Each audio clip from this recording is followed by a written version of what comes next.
안녕하세요. 온땅교회를 말씀으로 섬기고 있는 한성민 목사입니다. 온땅교회 유튜브 채널을 시청해 주셔서 감사합니다.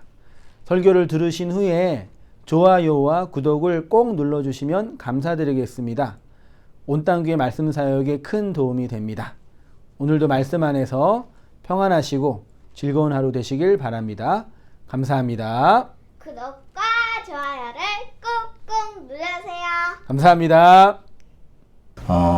5절까지는 서론적인 욥에 대한 그 서술적인 기술이고요. 6절 이하부터는 재미있는 표현이 하루는 어떤 날에 하나님의 아들들이, 구약에 특히 모세오경 이전에 하나님의 아들이라는 표현들이 창세기에도 있고 여기도 있죠. 하나님의 아들들이 와서 여호와 앞에 섰고 사탄도 그들 가운데 섰다. 그래서 이게 흔히 이제 하늘의 어전회의, 하늘의 회의라고 이제 어떤 주석가들은 표현을 하고 있어요. 그리고 거기에 쭉 나오면서 이제 사탄과 하나님이 마치 이야기하고 있는 것처럼 이제 보여지는 장면이 쭉 나오고, 그 다음에 13절 이하부터는 이제 사탄이 와서 내 바람으로 그가 가지고 있는 모든 재산과 자녀들을 쳐서 죽이는 이야기가 나오죠. 다음 주에 이어서 해보도록 할게요. 자, 욥기를 단순히 의인의 고난, 의인이 당하는 고난이라는 주제로 읽으면 매우 난해하고 어렵게 되죠. 그래서 대부분 한국교회 목사님들, 유명한 목사님들의 욥기 주석이나 강론을 들어보면 거의 모든 분들이 난해하다, 어렵다 이렇게 이제 표현을 자주 하셨더라고요. 그러니까 그게 언뜻 보기에는 그냥 겸손의 표현일 수도 있지만, 또 한편으로는 지난주 말씀 나누었던 것처럼 인간의 인가율적인 관점에서 해석하기에는 도저히 불가능하다. 그래서 그냥 믿음의 영역으로 두자.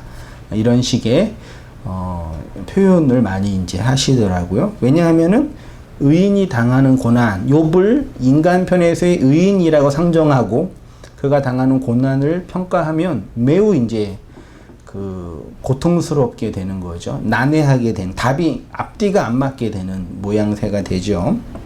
그래서 많은 분들이 어렵다라고 표현을 해요. 이것도 매우 인본주의적 관점에서 성경을 읽어내는 것이겠죠. 성경 전체가 복음을 담고 있는 율법이잖아요. 그렇죠? 성경은 율법이죠. 성경은 문자니까. 그 안에 복음이 있는 거죠. 이 율법의 문자 안에 어떻게 복음의 은혜가 상징적인 언어로 설명되고 있는지를 깨달으면 복음을 읽어내는 게 어떤 의미에서는 쉬운 거죠. 그러니까 우리가 가지고 있는 인가율적인 틀을 버리고, 불가능하겠지만 버리고 진리의 틀이라고 표현하기 애매하지만 아무튼 그 틀로 다시 읽어내면 또 다른 측면에서의 이해와 받아들임이 오는 거죠. 사람은 의외로, 아니죠, 의외가 아니죠. 사람은 아주 고집이 세요.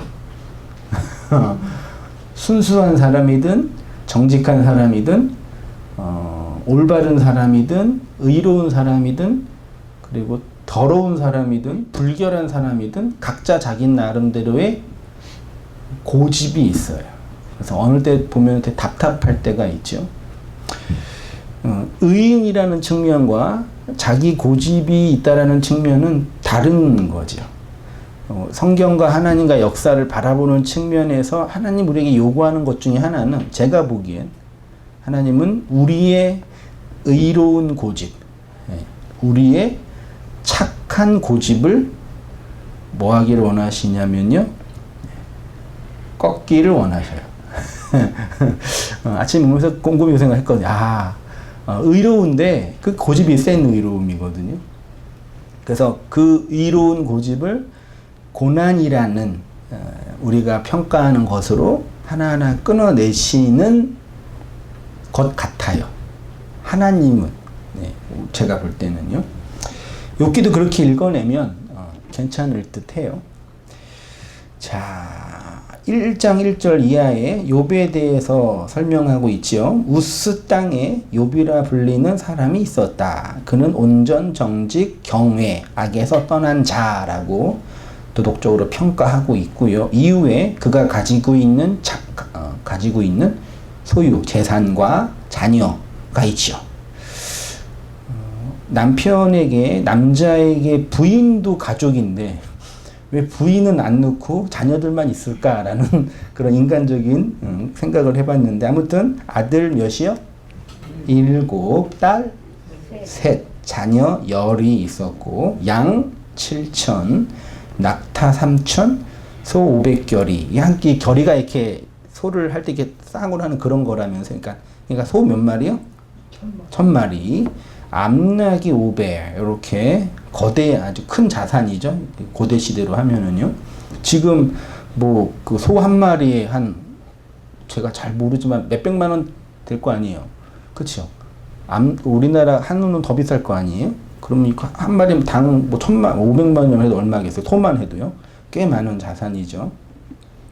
근데 이제 사탄이 와서, 사탄의 참소로 하나님이 허락하심으로 그 모든 재산과 가족, 자녀를 한순간에 잃어버리게 됐지요, 이후에. 그리고 이제 그 모든 고난의 과정을 다 겪고 나서 42장 12절에 하나님이 욥에게 다시 이제 복을 주셨다고 표현하는데, 되게 좀 재미있는 표현이에요. 여호와께서 욥의 말년에 욥에게 처음보다 더 복을 주시니 그가 양 14,000과 낙타 6,000과 소 1,000결이와 암낙이 1,000을 두었고. 몇 배요?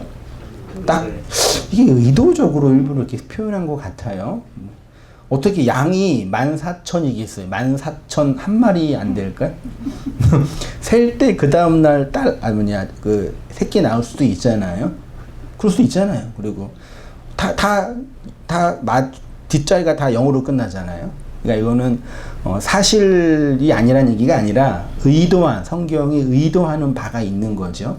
그리고 이제 마지막으로 아들과 딸은 2배가 아니라 똑같이 이제 주게 되었다. 이렇게 해서 이제 욥기가 끝나게 돼. 제가 뭐 이렇게 인간적으로 42장 11절에 표현이 없었으면 어떨까라는 생각을 했다 그랬잖아요. 근데 그건 저 인간적인 생각인데, 다시 한편으로 본다면은 이렇게 했어야 되는 거죠. 왜냐면은 이전의 욥을 무너뜨리고 새로운 욥을 만드시는 하나님의 사역을 펼치시는 거기 때문에요. 옛사람을 깨트리시고 새 사람을 세우시는 것이 하나님의 구원 사역이기 때문에, 옛 성전을 무너뜨리고 새 성전을 세우는 것이 하나님의 구원 사역이기 때문에 이전 것을 다시 새롭게 재건하는 하나님의 사역에 대한 표현이라고 여겨지죠. 그래서 반드시 인간적으로 볼 때는 아닐 수 있겠지만 반드시 필요한 내용이다. 저는 그렇게 다시 봤어요. 자, 성경이 이것을 통해서 말하고 싶은 것은 단순히 욥의 재산이 2배가 증가했다는 것이 아니겠지요. 욥은 의인이었지만 여전히 진리의 입장에서는 한 가지가 부족했어요. 네, 한 가지가. 예수님을 따라가려고 했던 청년도 뭐가 부족했어요? 한 가지가 부족했다 그랬잖아요. 한 가지가요. 저는 그거를 이제 첫창조, 옛창조, 재창조, 역창조 등등의 표현으로 설명을 해드렸습니다. 바리새인처럼 의로웠지만 하나님이 그에게 정말 주시고자 한 의는 바리새인과는 다른 차원의 의였겠지요. 그리고 그 의는 인생들이 경험하는 구원의 내용인 거죠. 보편 인생들은 서기관과 바리새인들의 의 정도면 충분히 구원받을 수 있을 것이라고 생각하며 각자 나름대로의, 자기 나름대로의 신앙적 열심과 인생의 경륜을 쌓아가지요. 나름대로의. 심지어 예수님을 믿는 이유들도 자신들의 부족한 의를 충족시키기 위하여 자신들의 부족함을 채워주기 위한 방식으로 예수님의 의를 추구하죠. 여전히 주체는 누구예요? 그렇죠. 나 자신이고 예수님과 성령님은 그런 나를 뭐 해주시는 분? 도와주시는 분, 격려해 주시는 분, 지지해 주시는 분으로 상정하고 신앙은 그 예수님, 하나님, 성령님의 도움을 많이 받는 것이라고 정해놓고, 신앙이 좋은 사람은 도움을 많이 받아서 이 땅에서 어떠한 모양새라도 도덕이든 경제력이든 심성이든 환경이든 관계든 어떠한 모양이라도 더 나아지게 만들어주는 그 무엇이라고 상정해 놨지요.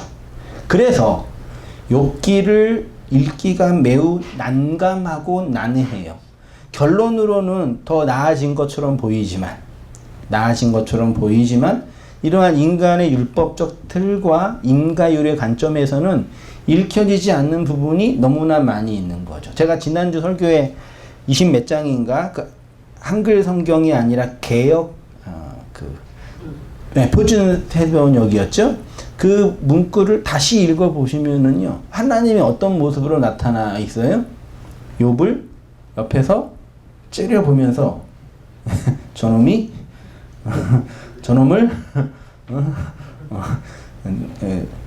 등 뒤에서 칼을 꽂으시는 하나님처럼 그렇게 지켜보고 있는, 그리고 그렇게 실제로 행하시는 하나님으로 보이는 거죠. 그러니까 이러한 인간의 관점에서 그런 하나님을 상정하는 거는 도무지 이게 받아들일 수 없는 하나님이죠. 왜? 하나님은 나를 도와주셔야 되고, 나를 지지해 주셔야 되고, 나를 격려해 주셔야 되는데, 도움은커녕 지지는커녕 오히려 내 인생에 회방을 놓고 나를 구덩이에 집어넣으시는 분으로 욥기는 충분히 설명하고 있고, 욥기가 고통받는 이유도 이 때문이에요. 욥이. 왜요? 그가 이해했던 하나님의 그 상은 이런 하나님일 수 없거든요. 자신을 그 지옥불에 손수 집어넣으시는 하나님, 그러니까 자기가 육체적으로 당하는 고난이 어렵기 때문에 그게 힘든 게 아니라 자기의 그 신관, 신론의 입장에선 이렇게 행하시는 하나님이 이 용납이 안 되는 거예요. 그런 고통이 욥기의 독백에 많이 나와 있어요. 자, 욥도 마찬가지예요. 첫 창조의 아담의 상태의 욥은 아직 무엇을 모르고 있는 상태예요. 죄가 뭔지, 은총이 뭔지, 하나님의 무조건적인 은혜가 뭔지 아직 잘 몰랐던 거죠. 저는 첫사람 아담이 선악과를 통해 뱀의 지혜로 펼쳐지는 구원의 내용을 알아가게 되는 것처럼 의로운 욥이 다른 차원의 의, 다시 말해서 고난을 통해서 주어지는 다른 차원의 의가 필요하다는 것을 알게 된 거죠. 하나님은 의로운 인간에게 다른 차원의 의를 건네주심으로 그를 구원의 자리로 인도해요. 같은 의라고 표기를 해도 전자의 의는 무너지고 깨트려져야 할 의이고, 그렇게 무너지고 깨트려지는 것을 통해서 새롭게 세워진 의가 주어지는 거죠. 요건 마치 육으로 오신 예수는 반드시 깨트려지고 무너져야 되지요. 왜요? 그분이 그렇게 깨트려지고 무너져야지 부활하신 그리스도가 영으로 교회의 공동체의 머리가 되시는 것이 구원의 하나님의 사역이라는 걸 우리가 알고 있기 때문이죠.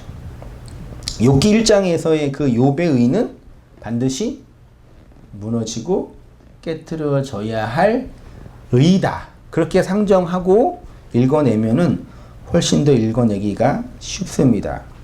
이러한 원리는 성경을 이해하는 데도 똑같습니다. 흔히 성경 66권, 성경 전서는 인간의 문자의 하나님의 말씀이에요.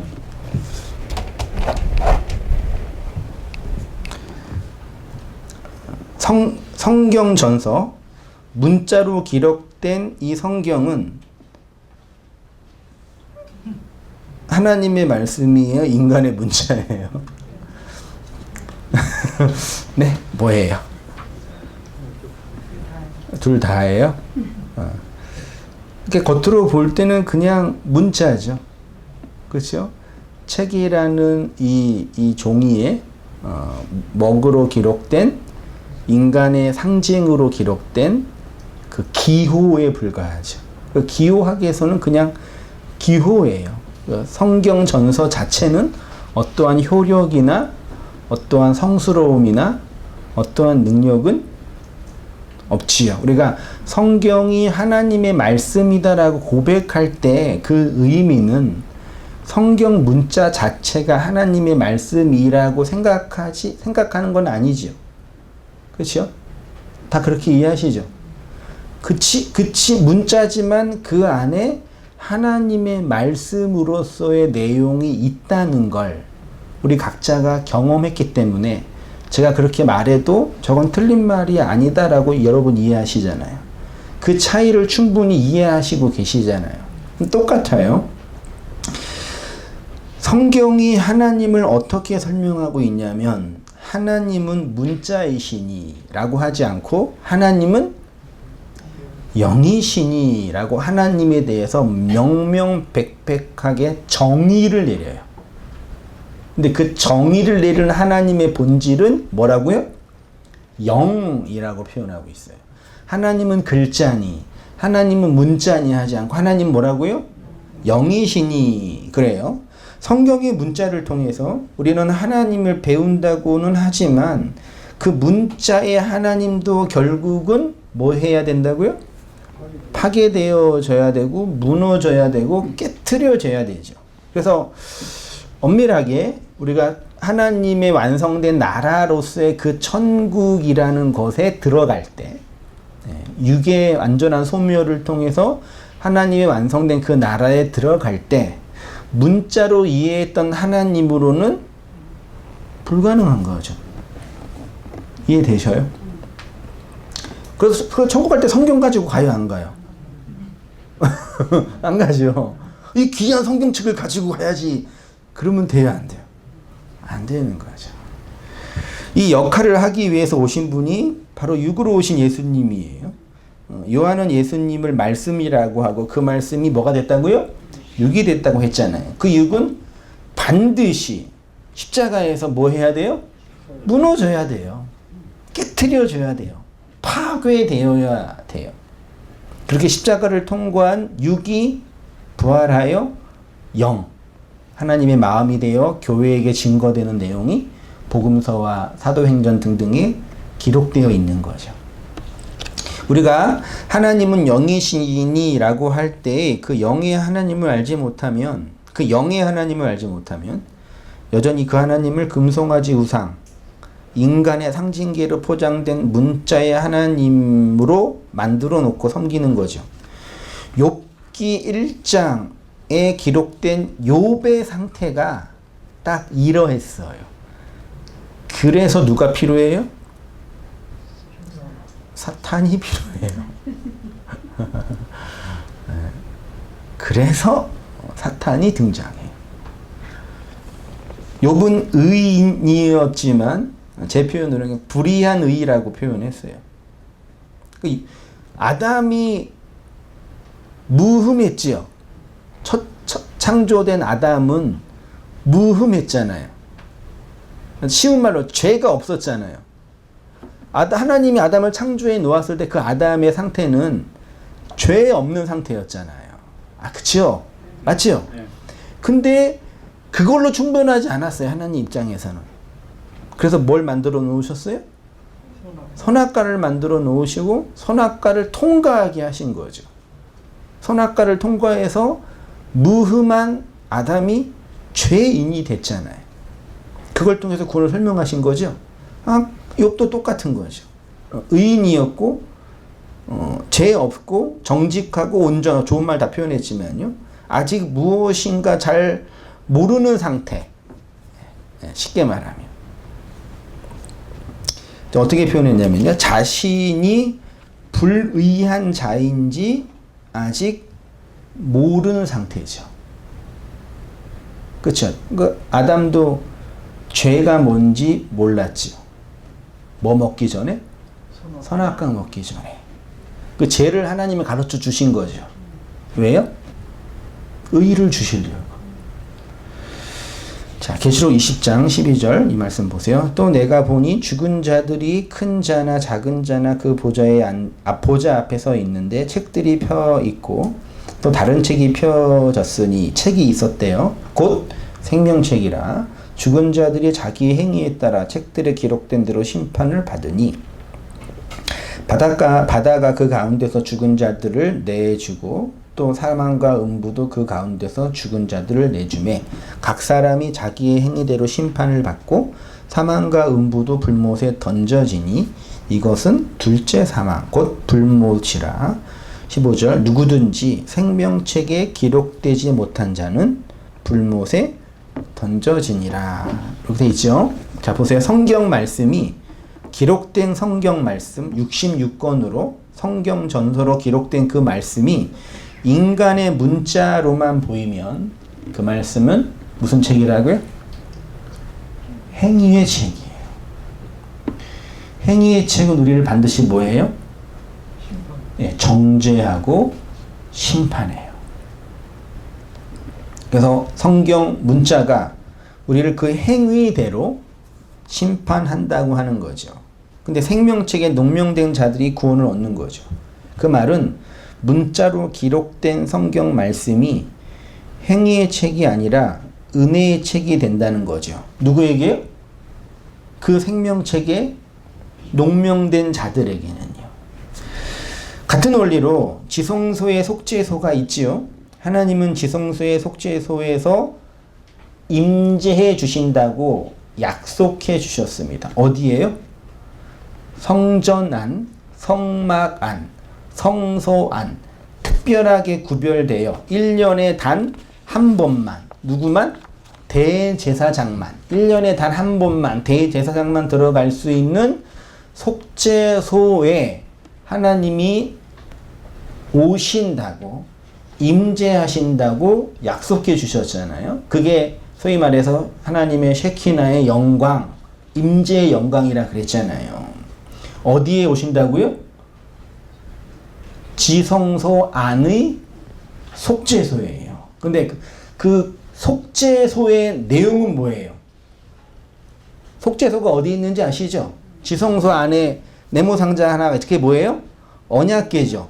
언약궤 위가 천으로 덮여져 있고 빨간 천으로 그 위에 천사 두 마리가 있고 거기가 속죄소잖아요. 그럼 속죄소는 원래 어디에 있는 거예요? 언약궤 위에 있는 거잖아요. 그 하나님은 어디에 임재하신다고요? 언약궤 위 속죄소에 임재한대요. 근데 그 언약궤 위에 속죄소에 임재하신 하나님은 사실은 어디에 오시는 거예요? 언약의 내용, 언약궤의 내용이 뭐예요? 쌍난지팡이, 십계명 돌판, 만나 항아리라는 인간의 불순종과 죄로 설명된 그곳. 그치만 빨간 천으로 덮여진 그곳에 오신다 그랬잖아요. 그래서 바울이 그걸 보고 뭐가 있는 곳에 은혜가 넘친다 그랬어요? 죄가 더한 곳에 은혜가 넘친다고 표현한 거죠. 겉으로 보기에 인간의 눈으로 보기에 그 속죄소 위 언약궤는 뭐가 가득한 곳이에요? 그러니까 인간의 죄의 그 본질이 상징적으로 있는, 그러니까 말하자면 이게 아이러니예요. 이게 역설이에요. 이 세상에서 가장 더러운 곳이 어디예요? 변소가 아니라 속죄소란 얘기예요. 왜요? 거기에는 하나님을 대적하고 거역하고 반역한 인간의 죄가 있는 곳이기 때문이에요. 근데 하나님이 어디로 오신다고요? 그 인간의 죄가 가득한 그곳에 오신다고요. 겉으로 보기에는 인간의 불의와 불순종이 가득한 곳이지만 아이러니하게도 그 죄가 가득한 곳에 은혜가 더욱 넘쳤습니다. 그래서 사람들이 죄를 범하였기 때문에 구원을 받지 못하는 것이 아니라 자신이 범한 죄가 뭔지 정확히 말하면 자기가 죄인인지 모르기 때문에 구원받지 못한다고 하는 거죠. 이게 누구의 상태라고요? 욥의 상태라고요. 1장에서. 단순히 욥이 지금 죄를 많이 졌다, 나쁜 놈이다 그 얘기가 하는 게 아니에요. 그러니까 그런 도덕적인 관점에서 욥을 평가하는 게 아니에요. 그러니까 사람들이 욥을 평가할 때 그 평가 이면에 있는 하나님이 그 욥에게 기대하는 그 의도를 보자 이 얘기죠. 여기에 사탄의 역할이 필요한 거죠. 우리가 진리 안에서 무투의 죽음이 되지 않으면 성경책은 행위의 책이 되고 속죄소는 인간의 죄가 가득한 더러운 곳이 되는 거예요.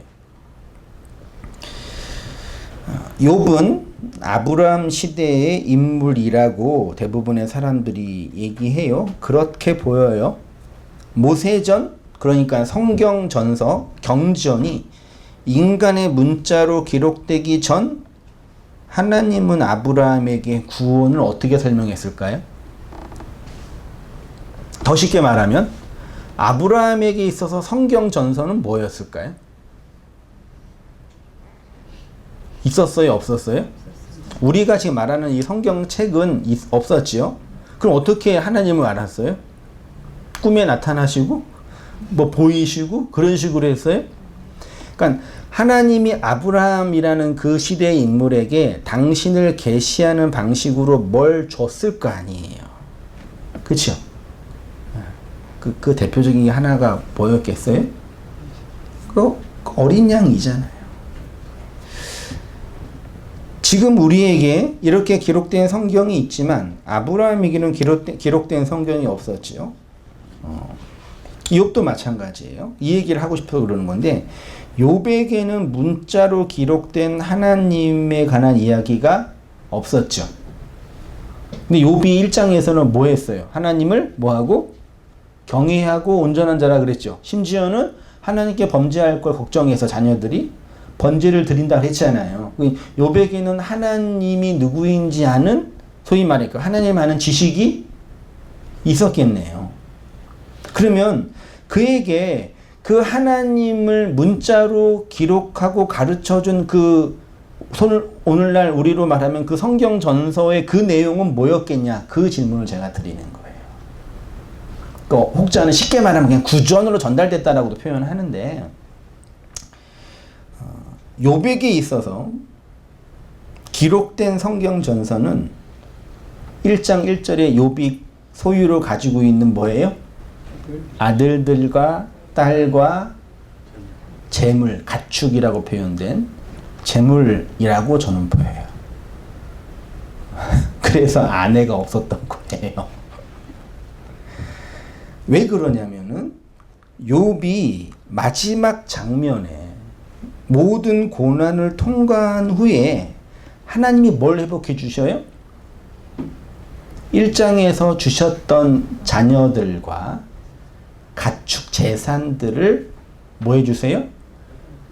그러니까 인간의 눈으로 볼 때는 그냥 갑절로 주었다고 표현하는데 그런 개념이 아니라 1장에서 의가 필요했던, 하나님의 의가 필요했던 욥과는 다른 차원의 개념으로 이것들을 다시 회복시켜 주신 거예요. 쉽게 말하면 기록된 성경 말씀이 이전에는 우리에게 문자와 글과 율법과 행위와 등등의 내용으로 읽혀졌는데 기록된 성경 말씀이 우리에게는 문자와 행위와, 그래서 많은 교회와 종교 단체들이 그 문자 성경에 기록된 내용을 교리로 만들어 가지고 행위로 만들고 종교적 규율로 만들었잖아요. 그렇게 지켜지고 보여졌는데 진리 안에서 슈브의 스타우로스를 통과함으로 말미암아 우리 밖에서 대상으로 기록된 그 문자가 더 이상 문자가 아니라 영의 내용으로 주어졌다는 얘기죠. 이해되시나요? 자, 욥기 42장 16절 마지막 장과 절이죠. 그렇죠? 이거 끝나는 거예요. 마지막이에요. 1장 1절은 1장 1절과 2절은 욥이라는 정직하고 온전하고 경외하며 악에서 떠난 자 등등 소유물이 이렇게 표현되어 있잖아요. 마지막 장 마지막 절에는 그 후는 언제예요? 욥이 이 모든 고난을 겪고 친구들의 정죄와 엘리후의 설교와 하나님의 폭풍 가운데 임하시는 하나님의 임재를 통과한 후에 그 후에 욥이 몇 년이요? 140년을 살며 아들과 손자 몇 대요? 또 4대를 보았고 그리고 마지막 절에 욥이 늙어 나이가 차 뭐했대요? 죽었더라. 이게 욥기의 마지막 뭐예요? 결론이에요. 그러니까 고난을 잘 참으면 몇 배의 복을 주신다? 2배의 복을 주신다라는 이상한 교리가 만들어지는 거죠. 근데 그것도 일견 맞는 거죠. 왜요? 고난을 통과하는 거, 스타우로스를 통해서 이전에 봤던 그 세상과는 다른 차원의 세상이 나한테 주어졌기 때문인 거죠. 이거 이해되시나요? 욥기의 마지막은 문자로 기록된 성경, 이전의 성경, 자녀들과 가축들로 표현된 이전의 호코스모스의 세상, 욥의 그 세상이 무너지고 뭘로 무너졌어요? 여기 1장 이후에는요. 하나님이 뭘 보냈어요? 제가 본문 안 했지만 읽어보셨을 거 아니에요. 뭘 보냈어요? 강도들을 보내고 그 강도가 뭘 가지고 있어요? 칼을 가지고 있죠. 그리고 또 뭘 보냈어요? 바람을 보냈잖아요. 몇 개의 바람? 안 읽어보셨어요? 4개의 바람. 보면 볼수록 저는 신기해요. 뭘 보낸 거 쉽게 말하면요. 하나님의 말씀을 보낸 거죠. 진리의 내용을 보낸 거죠. 그건 나중에 내일 다음 주에 할게요. 보내서 다 뭐하고 무너뜨리시고 그러니까 자녀들이 그 멸망당해서 죽고 재산을 잃어버리는 걸 그냥 인간의 눈으로 볼 때는 그냥 이렇게 갑자기 그렇게 말도 안 되는 고난을 당한 거지만 내용으로 보자 이게 우리는요. 그 내용으로 보면 그와 똑같은 동일한 경험을 한 거잖아요 우리가요. 네.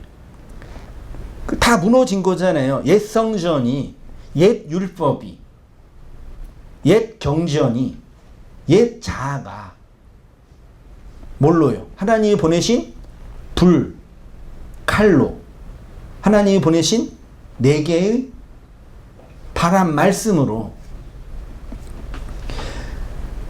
그렇게 안 된 자가 본문을 읽으니까 어떻게 보여요? 그냥 하나님이 사탄을 통해서 욥을 시험하시는 것 정도로 보이는 거예요. 똑같지 않나요? 어떻게 이렇게 똑같은지 모르겠어요. 여러분 인생 속에 정말 말도 안 되는 고난, 우리도 그런 고난 겪기도 하지만 우리 개인적으로도 고백하고 다른 분의 고백을 들어봐도 그런 말도 안 되는 고난을 당할 때 제일 먼저 반응하는 게 뭔지 아세요? 어떻게 반응하셨어요? 내가 뭐 잘못한 거 있나? 혹은 다른 친구들이 너가 잘못한 게 있을지도 몰라. 아니 또 좋은 얘기하면 하나님이 더 좋은 거를 주시려고 그렇게 하신 거야. 이런 식의 가장 일반적인 평가를 내잖아요. 그러니까 그 자체가 도덕적으로 나쁘다는 얘기가 아니라 그럴 수밖에 없는 해석이에요. 왜요? 하나님이 보낸 그 바람과 칼에 의해서 자기의 옛 성전, 옛 말씀, 율법의 성경 전서가 무너지지 않았기 때문이에요. 여전히 이 세상과 나를 뭘로 봐요? 행위의 책으로 보는 거예요.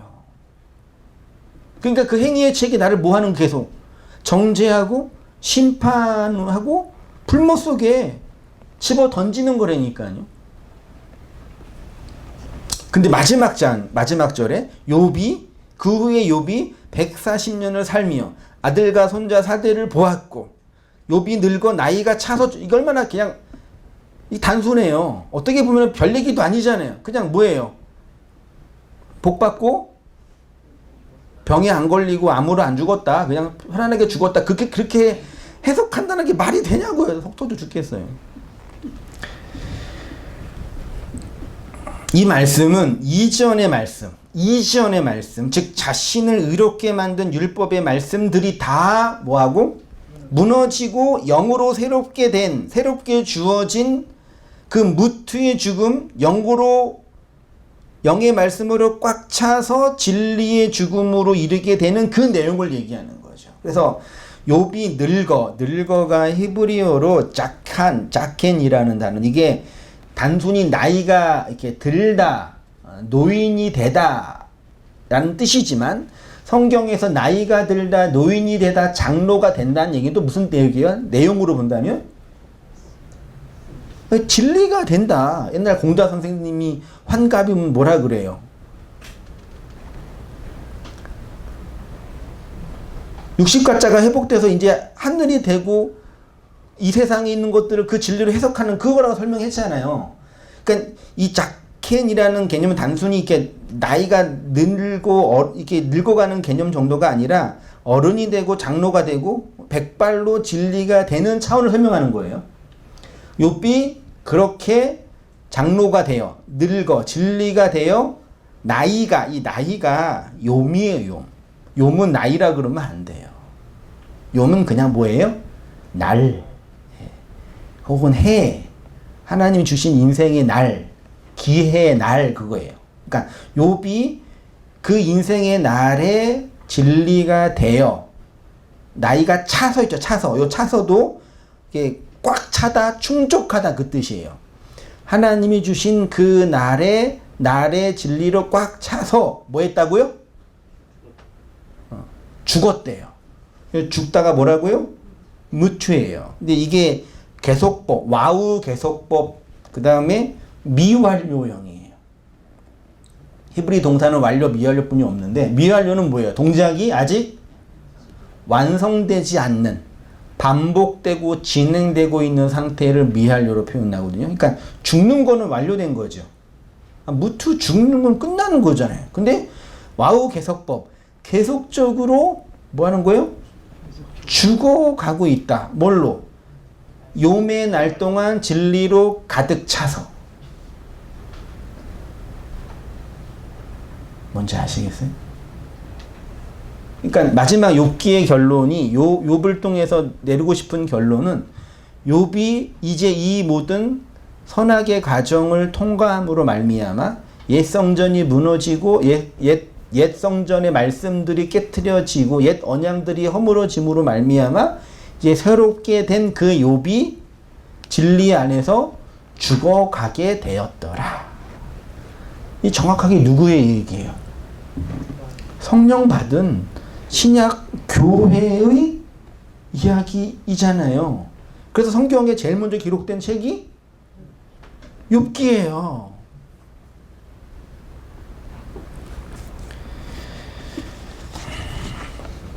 욥이라는 단어의 뜻이 아야브라는 동사에서 왔대요. 요게 단어장을 찾아보니까 이 아야브가 적, 원수 혹은 대적하다 동사로 사용되면 어디 누구누구의 원수가 되다 라는 뜻이래요. 그러니까 우스 땅에 욥이라는 한 사람이 살고 있었는데 그 욥의 이름의 내용은 대적자, 원수. 누구의 대적자? 하나님. 그렇죠. 하나님의 반대편에 서 있는 대적자. 제가 옛날이라 그러면 죄송하지만 어렸을 때 동네 친구들과 맨날 놀았죠. 우리 집에 왜 왔니? 꽃 찾으러 왔단다. 무슨 꽃을 찾으러 왔는데 하고 이제 가위바위보 해가지고 이기면은 어떻게 데려오죠. 옛날 그 놀이에 다 그런 게 담겨져 있었나 신기해 죽겠어요. 하나님 오신 거죠. 인생의 집에 오신 거죠. 왜 오셨어요? 꽃을 따러 오신 거죠. 너라는 하나님 반대편에 있는 하나님 대적자로 서 있는 너라는 꽃을 하나님 편으로 따기 위해 오신 거죠. 그 얘기죠, 정확하게. 한 요번 그런 뜻이네. 이게 또 아야부라는 이 단어가 수동용으로 사용이 되면은 4페이지입니다. 사용이 되면은 되었다고 하는데 되면은 요번 하나님의 손에 고통을 당한 자로 묘사가 되어서 그 이름이 저기의 대상이란 의미가 있는 거죠. 다른 의미로 욥이 아랍어 우부에서 왔다고 한다면 이 우부라는 단어가 회개의 개념이 있는 단어래요.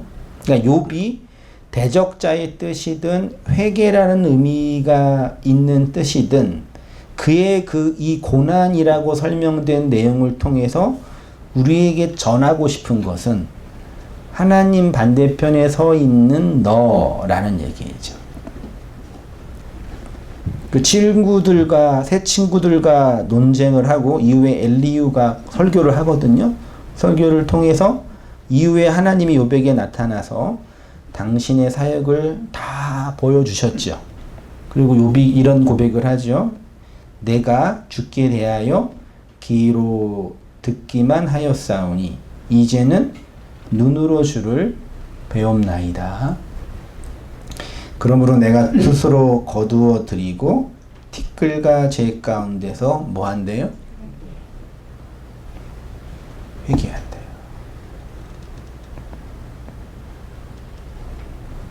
예수님이 그런 말씀 하지 않으셨나요? 회개할 것이 없는 의인, 한 사람이 회개하면 의인 99명이 그 회개한 한 사람을 보고 뭐 한다 그래요? 기뻐한다 그랬잖아요. 그래야지 뭐가 돼요? 백이 되는 거잖아요. 아무튼 회개한대요.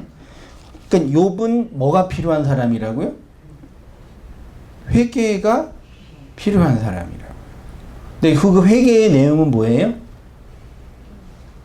옛 성전, 옛 말씀이 무너지고 깨트려져서 하나님 편으로 건너온 것, 그거를 회개라고 한다고요. 단순히 인간이 도덕적으로 지은 몇 가지의 개별적인 죄를 반성하는 게 성경이 말하는 슈브가 아니라요. 제가 슈브 많이 했었잖아요. 이 히브리어 슈브가 그냥 돌이키다, 회개하다, 돌아오다, 회복하다 그런 뜻인데, 그래서 이게 돌이키다는 개인적인 존재의 돌이킴이고요. 회복하다는 죽었던 자가 살아나는 거고요. 돌아오다는 원래의 고토, 원래의 장소로 돌아오는, 다 똑같은 의미로 사용돼요. 그래서 이게 쉰과 바브와 베이트로 구성된 단어냐. 쉰은 이게 파괴하다, 깨트리다, 씹다 그런 뜻이고, 바브는 못, 성막을 지을 때 못을 박았잖아요. 이게 바브가 못이고, 베이트는 성전, 집이잖아요. 그러니까 이 단어적으로 본다면 슈브는 집을 못으로, 바브로 신, 무너뜨리는 거. 그게 뭐라고요? 그게 슈브라고요. 이것을 자신이 이전에 살던 집을 완전히 무너뜨려서 다시는 그곳으로 돌아가지 않고 새로운 집에 거한다는 의미가 되지요. 이전에 살고 있는 집은 단지 우리가 거하는 장소가 아니라 더 넓은 의미로 우리의 옛 행위, 우리의 옛 자아, 우리의 옛 성전, 우리의 옛 성경, 그 모든 것을 내포하고 있는 거죠. 그러니까 이전에 행하던 죄악으로부터 그 죄악은 뭐예요? 자기의 를 돌이키는 것을 의미하는 거죠. 그래서 이런 내용이 뭐냐면 단순히 개별적인 행동과 행위가 아니라 이전에 살던 집을 부수고 새 성전으로 짓는 것.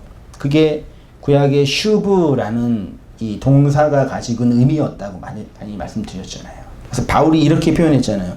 너희는 서로 거짓말을 하지 말라. 옛사람과 그 행위를 벗어버리고 새 사람을 입었으니 이는 자기를 창조하신 이의 형상을 따라 지식에까지 새롭게 하심을 입은 자다.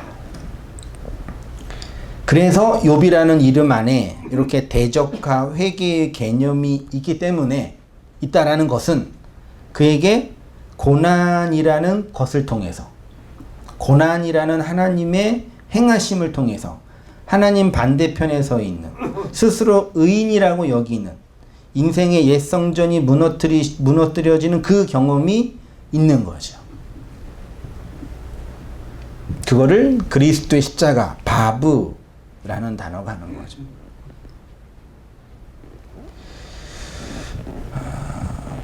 2절에 아들 7과 딸 3이 있었죠. 이거 말씀드렸는데 다시 볼게요.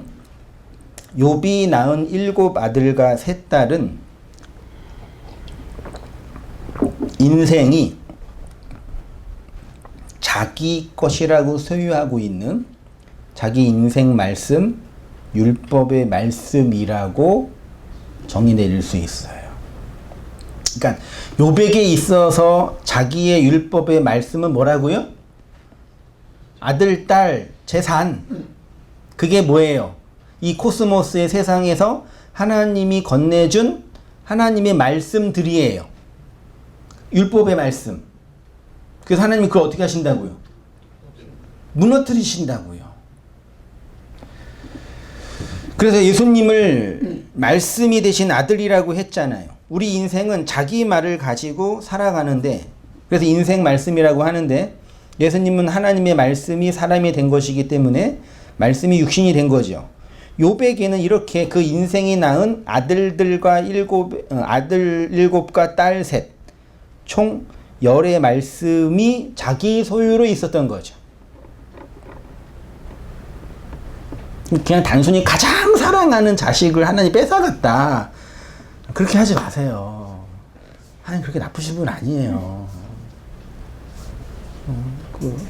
가장 귀한 자식을 하나님께 바친다. 그렇게 하지 마세요. 바쳐진 아들 기분 안 좋아요. 왜 그렇게 갖다 붙이냐고요.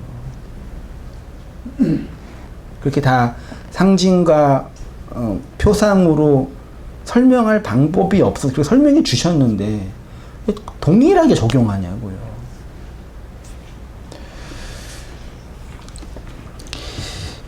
5절에 그들이 차례대로 잔치를 끝내면 욥이 그들을 불러다가 성결하게 하되 아침에 일어나서 그들의 명수대로 번제를 드렸으니. 왜요? 이는 욥이 말하기를 혹시 내 아들들이 죄를 범하여 마음으로 하나님을 욕되게 하였을까 함이라. 이거 잘 들어보세요. 그러니까 욥이 자녀들을 위해서 희생제사를 드린 이유 중에 하나는 뭐예요? 자녀들이 하나님을 뭐 한다고요? 욕되게 한다라는 전제가 있는 거예요. 왜 희생제사를 드려요? 하나님을 욕되게 하는 그 자녀들이 있기 때문에. 단순히 욥이 하나님을 사랑하고 그 신앙이 좋아가지고 미리미리 죄 짓기 전에 번제를 드린 그런 개념이 아니라 이미 욥 안에 하나님 건너편에 서 있는 자의 모습이 내재되어 있는 거예요. 이해되시나요? 그래서 그 명수대로, 그러니까 아들들이 죄를 범하여 하나님을 욕되게 하는 거죠. 율법의 말씀은 하나님을 대적하고 적대하는 위치에 있잖아요. 그게 욥의 자리라고요. 그러니까 욥이 그냥 신앙심이 좋아서 하나님께 제사 드리는 그 겉으로만 보지 말고 그 욥의 그 내면을 한번 보자 이 얘기예요. 우리의 내면을 보자 이 얘기예요. 그래서 희생 제사가 필요한 거죠. 누구에게요? 욥에게. 욥의 옛 성전인 자식들에게, 우리에게, 저에게, 여러분에게 희생제사가 필요해요? 제사 드릴까요, 제가? 제사장으로? 가운 입고? 사제처럼 이렇게 향 흔들고, 아니면 개신교 목사처럼 가운 입고, 왜 축복해 주세요, 이렇게. 그렇게 제사를 드릴까요? 그거 하지 말라고 복음을 깨달은 사도들이 그렇게 선언했잖아요. 그렇죠? 우리는 그렇게 하나님 반대편에 서 있다. 옛 성전, 옛 자하, 옛 율법이 다 무너져서 하나님 편으로 건너온 하나님의 몸된 교회된 머리에 몸된 교회된 자들입니다. 그래서 구약의 모든 예표와 예시로 기록된 그 옛 희생제사, 옛 절기는 다 뭐 한다 그랬어요? 폐하여 줬다 그랬잖아요. 다시 돌아갈 수 없다라고 그랬잖아요. 근데 또 우리는 여전히 자신을 위해 희생제사를 드리고 싶은 욕구와 욕망이 늘 내재되어 있지요. 여전히 그 옛 자아가 살아있는 거니까요. 교회 역사나 종교의 역사를 보면 항상 이게 반복되는 거 그래서요. 이게 단순히 종교, 기독교의 한 영역 정도가 아니라 인류 문명 자체가 그 희생제물과 희생제사를 찾아서 누군가를 때려 죽이고 때려 잡는 방식의 그 법과 제도가 항상 만들어진 거예요. 종교는 한 특정 분야에 불과한 거고요.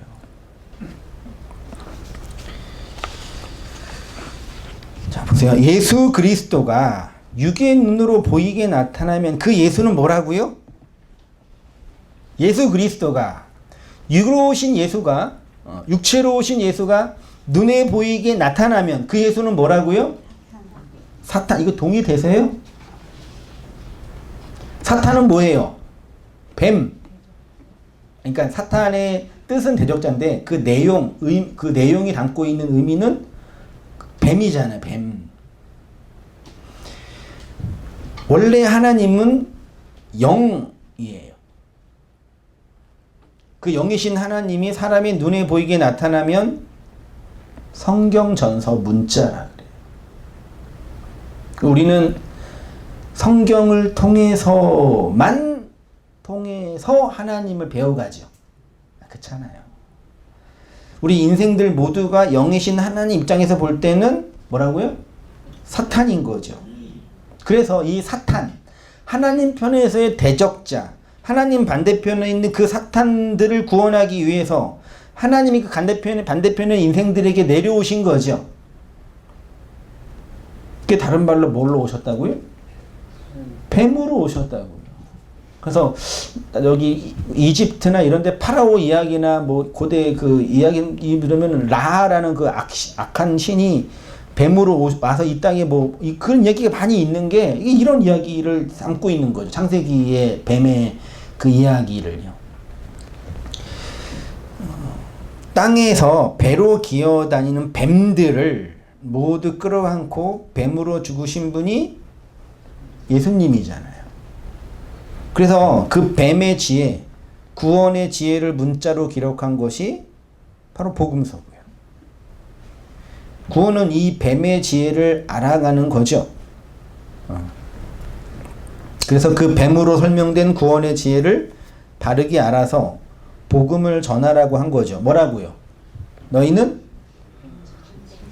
뱀처럼 지혜롭고 비둘기처럼 그러니까 이걸 또 어디야 그 신천지는 뭐 모략전도라 그래가지고 뱀지 말도 안 잘 갖다 붙여.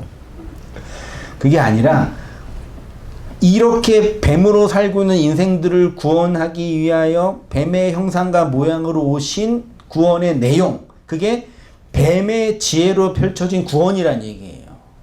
그러면 그 구원의 내용을 복음으로 전할 때 전하는 내용이 뱀의 지혜를 전하는 거라고요.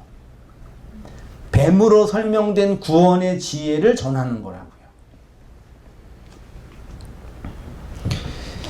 이 말씀을 예수님이 언제 하셨냐면은 보세요. 10장 마태복음 10장 16절에 보라 내가 너희를 보냄이 양을 이리 가운데 보냄과 같도다. 양을 이리 가운데 보내면 어떻게 돼요? 아니 양이 이리 가운데 가서 뱀처럼 지혜로우면 살 수 있어요? 이거를 어떻게 양을 이리 가운데 보낸과 같도다. 그러므로 너희는 뱀같이 지혜롭고 비둘기같이 순결하라. 그러니까 너희는 양인데 이리 가운데 가. 그러니까 뱀처럼 지혜로워서 잡아먹히지 마. 그렇게 해석하셨죠? 네. 양이 이리 가운데 가면 뭐가 돼요?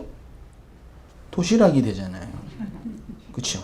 너희는 그렇게 어디죠? 이리 속에서 도시락으로 잡아 먹혀라.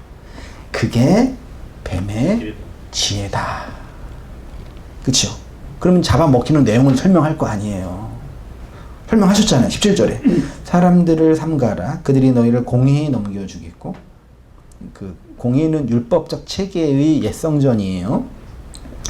회당이에요. 회당에서 채찍질을 하지라. 너희가 나로 말미암아 총족들과 임금들 앞에 끌려가리니 이는 그들과 이방인들에게 증거가 되게 하려 하심이라. 양이 이리 가운데 죽는 모습이에요. 너희를 넘겨줄 때 어떻게 또는 무엇을 말할까 염려하지 말라. 왜요? 그렇게 죽어가는 게 복음의 내용이니까요. 무슨 말을 할지 그런 말이 아니라 어떤 말을 할까 그걸 걱정하지 말라는 얘기가 아니라 그렇게 죽어가는 게 복음의 내용이야. 그 얘기하는 거예요. 20절 말하는 이는 너희가 아니라 너희 속에 말씀하시는 이 곧 너희 아버지의 성령이시니라.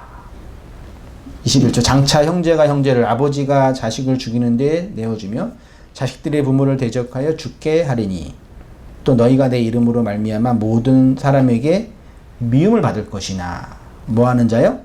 끝까지 견디는 자. 에스카토스 고드란테스처럼 마지막 하나로 남겨진 그것으로 구원을 얻으리라. 욥이 구원받는 내용과 똑같은 거잖아요. 하나님 이렇게 인간을 구원하시는 하나님의 지혜를 뱀을 통해서 설명을 하셨어요. 하나님이 뱀으로 당신을 계시하신 것은 하나님의 자기의 죽음으로 뱀으로 살고 있는 우리를 구원하기 위함인 거죠. 그래서 우리는 창조주이신 하나님이 뱀으로 살고 있는 나를 살리려 뱀이 되어 뱀으로 죽었다. 이게 뱀같이 지혜로운 복음의 내용인 거죠.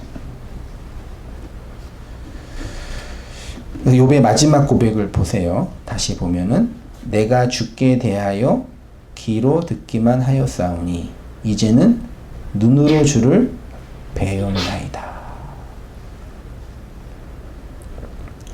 그러므로 내가 스스로 거두어 드리고 티끌과 재 가운데서 회개하나이다.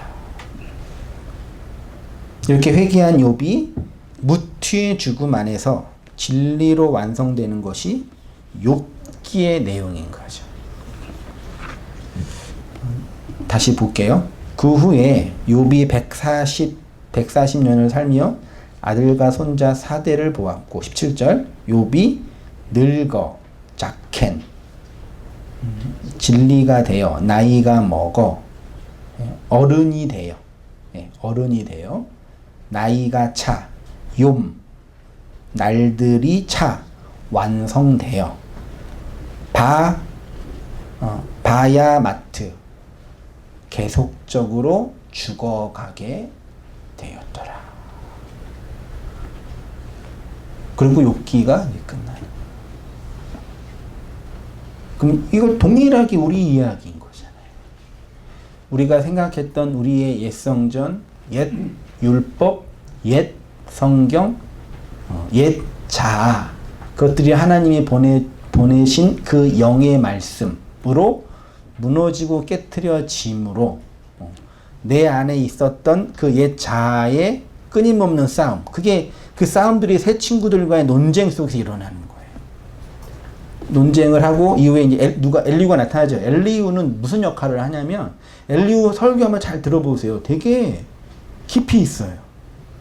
그 마치 구약의 마지막 선지자인 세례 요한의 사역과 비슷해요.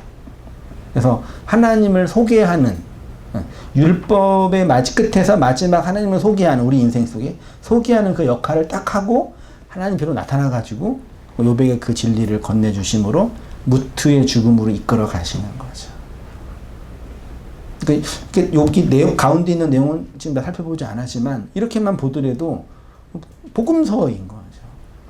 아주 명확하게 우리에게 설명해 준 복음의 내용인 거죠.